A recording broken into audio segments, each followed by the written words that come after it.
The richest people did not get rich by working harder. They got rich by staying surrounded by the right frequencies, the right people, and the right information, while you were trained to live in low-energy panic. And here is the part nobody wants to say out loud. The money system rewards emotional control more reliably than it rewards talent. This is not financial advice.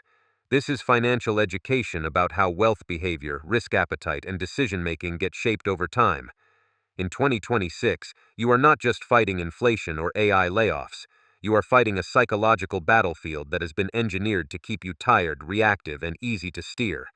If you feel anxious about losing your job to AI, you are not wrong. If your rent keeps rising faster than your salary, you are not imagining it. If your retirement plan looks like a joke and you keep hearing that Social Security will be delayed again, you are not being dramatic. But most people still treat these problems as purely financial problems. They are not. They are also energy problems. They are also attention problems. They are also identity problems. So today you are going to learn a hard framework: how negative cycles get transmitted, how low frequency lives inside your media diet and your social circle, why the housing market has detached from wages like gravity got turned off, and why the stock market can hit new highs while ordinary people drown. And we are going to connect it all to something you can actually do, starting now, even if the system does not care about your feelings. First, let's kill a comforting fantasy. Most people believe success is mainly about strategy, skill, and hustle. Those things matter, but they are not the root. The root is state. The root is the internal operating mode you live in every day, calm or frantic, curious or resentful, hopeful or trapped. In the original spiritual language, people talk about energy levels. In plain Western reality, we call it something else: risk tolerance, attention quality, executive function, emotional regulation, and stress chemistry. But the mechanism is the same. Your body and mind produce a certain way of perceiving the world, and perception becomes decisions. Decisions become relationships. Relationships become opportunities. Opportunities become outcomes. You have felt this at work. When you are calm and prepared, you see options. When you are stressed, you only see threats. When you are curious, you ask better questions. When you are angry, you pick the wrong fights. That is not personality. That is an operating system. And here is where it gets cold. People are not equal in the way they experience reality. Not in talent, in frequency, in internal state. Some people wake up already scanning for danger and blame. Some wake up already scanning for leverage and possibility. Some are naturally generous with time, attention, and trust. Some are naturally predatory with it. Now you might say this is harsh. Fine. But you have already lived the evidence. Have you ever noticed how certain people drain you even when they are not insulting you? They do it with pessimism, complaints, and constant urgency that goes nowhere. You leave those conversations feeling smaller, slower, and more convinced the world is impossible. That is low energy in social form. And it is contagious. In 2026, contagion spreads faster than ever because your phone is not a tool anymore. It is a broadcast device for other people's emotional states. The algorithm learns which moods keep you scrolling. It does not care whether you build wealth. It cares whether you stay engaged. And because most engagement comes from fear, outrage, and humiliation, you end up living in a constant mild panic. Pattern interrupt. Try to remember when you last felt peaceful while looking at markets. Most people cannot. The news tells you the economy is stabilizing, the central bank is data dependent, and then your grocery bill jumps again anyway. You check your account and your heart races. That is not information, that is conditioning. Now let's connect this to AI, because this is where people get especially delusional. In 2020, you were told to learn to code. You were told automation was coming, so you needed to future-proof yourself. Then AI got better. It did not just automate tasks, it automated the thinking you used to perform as a human. And the worst part is that AI did not arrive politely. It arrived through layoffs, hiring freezes, and job redesign that turned entire roles into smaller, cheaper versions of themselves. So you did what you were taught. You tried harder, you applied more, you improved your resume, you built a portfolio. But your internal state stayed the same: fear, insecurity, and the feeling that you are falling behind a moving train you cannot see. And in that state, you do not build leverage. You build desperation. You take whatever gig you can get. You accept lower pay because you cannot afford to wait. You stop negotiating. You stop networking. You stop investing in long-term skills because you are too tired to think. Meanwhile, the people with higher frequency behavior do something else. They treat disruption as information. They look for bottlenecks, for buyers, for needs, and for systems. They do not chase hype, they chase utility. They do not panic into action, they act from clarity. And here is the brutal truth. The world does not reward your intentions. It rewards your outputs, and your outputs come from your state. Second, you need to understand what negative energy looks like in real financial life. It is not just bad vibes, it is a pattern of thought that attracts bad structures. People with low state tend to do two things repeatedly. They receive but do not give, and they believe in rescue narratives instead of building capacity. They wait for someone to save them, whether that someone is an employer, a government program, a landlord deal, a landlord forgiveness announcement, a market correction, a miracle investment, or a friend who knows someone. They also tend to seek proximity to other low-state people.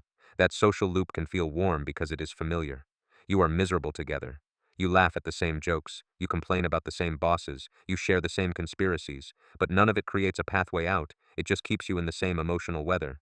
Picture a 38-year-old nurse named David. He did everything right on paper. He took the shift, he trained, he kept his certifications. He bought into the idea that stability is earned through sacrifice.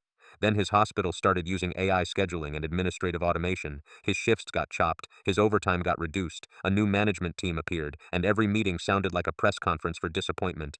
David did not just lose time, he lost identity. He started going online at night and doom-scrolling economic threads. He started talking to coworkers who had given up. Their conversations were simple. Nothing matters. Rent will never go down. The system is rigged, and someday we will catch a break. Within months, David became shorter with his family. He drank more. He stopped planning. He stopped applying for roles that required going outside his comfort zone, even roles that paid more but demanded new skills. Not because he was lazy, because his emotional chemistry was locked into stress, and stress makes planning feel pointless. Then, one day, his landlord raised rent again. David was shocked, like the surprise was real, but the pattern had already been happening. He had been training himself to ignore signals. He had been feeding on fear and calling it reality. Now here is where it gets truly ugly. The system profits from your confusion. When you are constantly emotionally activated, you are less likely to do the boring work that creates wealth, budgeting that actually tracks, emergency funds that prevent desperate moves, skill building that compounds, and relationship building with people who see longer than a news cycle. Pattern interrupt. In the United States, the Federal Reserve can keep interest rates higher for longer, and the official story will sound measured. But your life feels it in two places: borrowing costs and asset prices. Higher rates squeeze consumers with higher interest on credit cards and auto loans. Higher rates also change mortgage affordability. Even if you do not refinance, your neighbors get more expensive mortgages. That changes who can buy, which changes what you have to pay later. And if you are trapped in high rent while rates are stable, that stability is not a gift. It is just a pause before the next adjustment. Housing is a perfect example of energy state mismatch. You were trained to believe housing prices follow wages with time. That was the old contract. In the last decade, prices detached in a way that now feels permanent in many cities and regions across the United States, the United Kingdom, Canada, and Australia. Wages move slowly, housing moves fast, then it moves again. Even when inflation cools on paper, real purchasing power does not bounce back the way people were promised. So the low energy response is to complain, freeze, and hope. The high energy response is to adapt quickly. To treat housing as a constraint that requires creative solutions, relocation planning, roommate strategy, long-term household cash flow redesign, and building financial buffers so you do not get forced into bad decisions. And yes, this is where people get mad. They think creativity is for wealthy people only. But creativity is mostly just cognitive freedom. And cognitive freedom comes from not being constantly panicked. Third, let's talk about the stock market, because the disconnect is not accidental. It is structural. You see indexes up while you feel poor. You hear pundits say the economy is resilient while your bills keep rising and your salary feels stuck. That mismatch makes people either rage or dissociate, and both reactions keep you from acting. Why would the market rise while your life feels like it falls? Because asset owners benefit first. Higher interest rates can crush the middle. It can also benefit certain holders of assets by repricing risk premiums and concentrating gains. Meanwhile, ordinary people are not positioned like the wealthy. Ordinary people earn wages and pay expenses. Wealthy people earn from ownership, businesses, dividends, real estate appreciation, and capital gains. So when the market moves, it moves through different channels. Your paycheck is not the same thing as their balance sheet. And since 2020, a lot of real purchasing power has been erased even when inflation later cooled. There are official statistics, but your personal experience tells the truth. Food costs, insurance premiums, energy expenses, and rent have a way of sticking around longer than you think. That is why headline inflation down can still feel like economic suffocation. Now bring AI into that. AI accelerates productivity for some firms. It also compresses labor costs by automating roles and shrinking headcount. That increases profits for shareholders. It does not increase your wages automatically. It widens the gap faster than most people can adjust. So your internal state becomes a battlefield again. If you believe the future is hopeless, you will take shorter-term actions. You will gamble, overspend, and avoid long-term planning. You will feed the low-frequency social loop, and you will stay poor longer. Meanwhile, wealth concentration keeps accelerating. The top 1% in many countries owns more wealth than they did in the years prior, because returns compound and because they have better access to risk-managed financing. The story is not just that rich people get lucky. The story is that the system gives them leverage, and leverage turns patience into money. Pattern interrupt. When you hear the Fed is fighting inflation, you should ask a different question. Who is protected while inflation is being fought? When rates change, it does not hit everyone equally. Higher rates protect some asset values and squeeze consumer credit. Lower rates boost asset prices. The middle gets squeezed when costs rise and wages lag. The rich get to borrow and invest, or they already have assets that benefit from liquidity conditions. That is not conspiracy. It is how monetary transmission works through markets. Fourth, let's touch crypto. Because it was sold as freedom from institutions. In the beginning, it felt like a revolt. It felt like a chance to own something outside traditional banking. But in 2026, institutions and regulated platforms own a large fraction of what matters. Liquidity, custody, and infrastructure are dominated by companies with capital and compliance teams. Retail participation exists, but it is smaller, more controlled, and more vulnerable to market structure.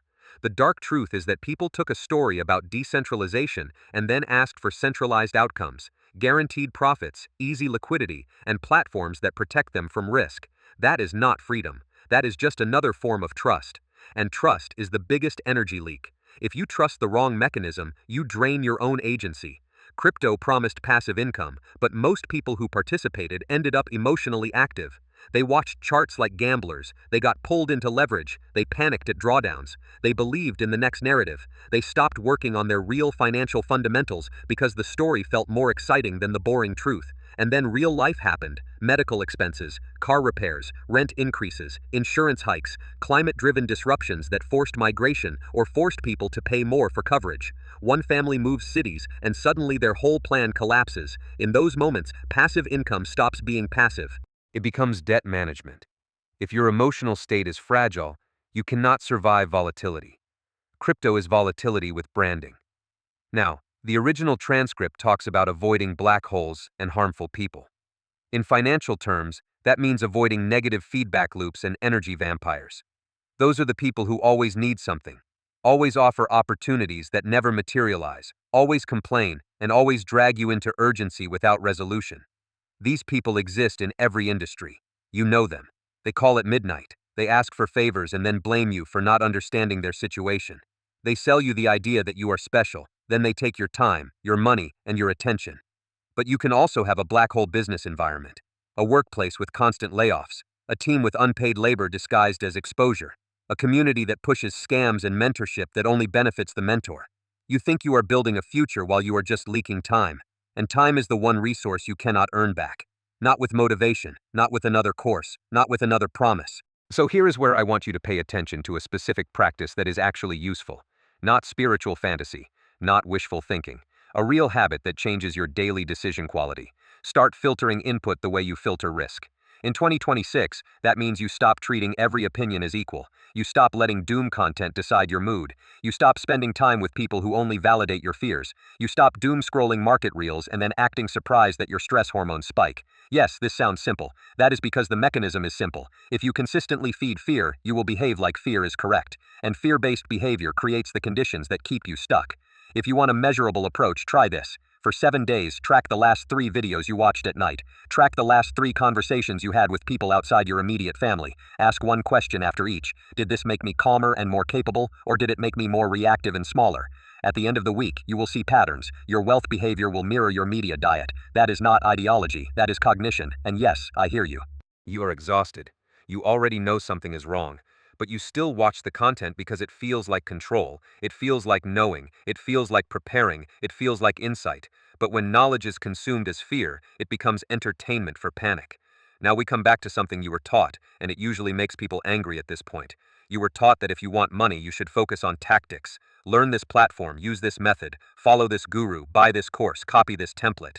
But templates do not override stress. Systems do not work when your mind is in survival mode. In the old spiritual language, they say when you live in fear, you create a negative world. In Western language, we can describe it more clinically. Chronic stress narrows attention, increases impulsivity, reduces working memory, and makes negotiation harder. It also worsens health, and poor health reduces income capacity. So the cycle becomes self-reinforcing. Pattern interrupt. Here is a number that should make you stop trusting vague motivation. The United States and many other countries have seen significant increases in certain categories of financial